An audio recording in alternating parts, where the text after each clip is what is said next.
Assalamualaikum warahmatullahi wabarakatuh. Selamat datang di channelnya Guru. Selamat bergabung. Pada video kali ini saya Icu Nurlaila akan membahas tentang siklus air. Bumi ialah salah satu planet yang terdapat dalam tata surya. Bumi memiliki permukaan yang berbentuk daratan dan perairan. Jika dilihat dari jauh, bumi kita akan terlihat berwarna biru yang menandakan wilayah perairan. Hal itu menandakan bahwa bumi kita ini kaya akan sumber daya alam berbentuk perairan, baik lautan, danau, sungai, maupun rawa-rawa. Air adalah jenis sumber daya alam yang sangat penting bagi bumi. Bahkan bukan hanya bagi manusia, namun bagi seluruh makhluk hidup yang ada di muka bumi ini, termasuk hewan dan tumbuhan. Ketersediaan air di daratan bumi dipengaruhi suatu mekanisme alam yang berlangsung secara siklus dan terus-menerus. Untuk mengetahui bagaimana siklus itu berlangsung, yuk kita simak video ini sampai habis. Jangan lupa subscribe, tekan tanda lonceng, like, share, dan komen. Seperti yang telah kita ketahui, bahwa air memiliki peranan dan fungsi yang sangat penting bagi kehidupan di bumi. Di antaranya, manfaat air adalah untuk minum, untuk mandi, untuk memasak, untuk mencuci, untuk menyirami tanaman, mengairi sawah, minum hewan, dan sebagai habitat hewan, dan masih banyak lagi manfaat-manfaat lainnya. Mengapa air tidak habis? Air tidak habis karena air mengalami siklus. Permukaan air laut terkena panas matahari sehingga mengalami penguapan yang disebut evaporasi. Lalu, bagaimana proses selanjutnya? Selain evaporasi, terjadi juga transpirasi. Penguapan air ini bukan hanya terjadi di air. Penguapan air juga dapat berlangsung di jaringan makhluk hidup seperti hewan dan tumbuhan. Penguapan semacam ini dikenal dengan istilah transpirasi. Akan tetapi, jumlah air yang menguap melalui proses transpirasi umumnya jauh lebih sedikit dibandingkan dengan jumlah uap air yang dihasilkan melalui proses evaporasi. Selain itu, es yang terkena sinar matahari mencair dan mengalami penguapan. Hal ini disebut sebagai proses sublimasi. Proses penguapan selanjutnya yaitu evapotranspirasi. Proses ini merupakan gabungan dari proses evaporasi dan transpirasi.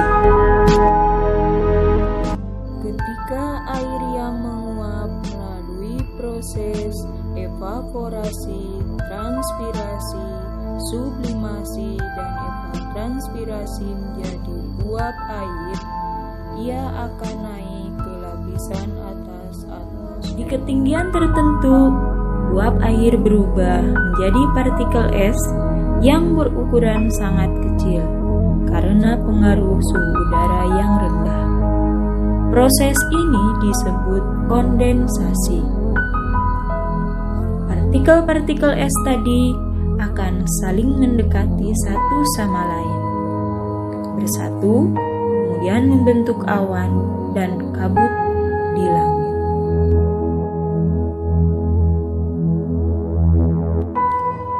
Ketika atmosfer menjadi jenuh, udara pun menjadi jenuh. Akibat dari dua proses, yaitu pendinginan dan penambahan uap cair. Kondisi tersebut membuat air dalam awan keluar. Peristiwa ini disebut sebagai presipitasi. Peristiwa presipitasi lebih akrab kita sebut sebagai hujan. Presipitasi yang mencapai permukaan bumi dapat berbentuk hujan, hujan es, dan salju.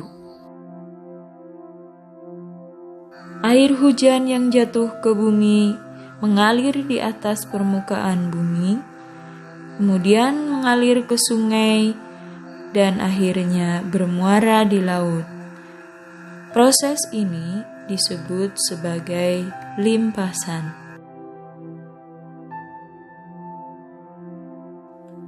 Proses selanjutnya adalah proses infiltrasi. Air yang sudah berada di bumi akibat proses presipitasi tidak semuanya mengalir di permukaan bumi dan mengalami limpasan. Sebagian kecil dari air tersebut akan bergerak menuju ke pori-pori tanah, merembes dan menumpuk menjadi air tanah.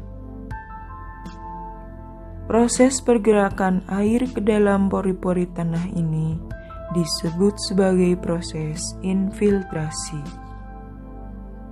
Proses infiltrasi akan secara lambat membawa air tanah untuk menuju kembali ke laut.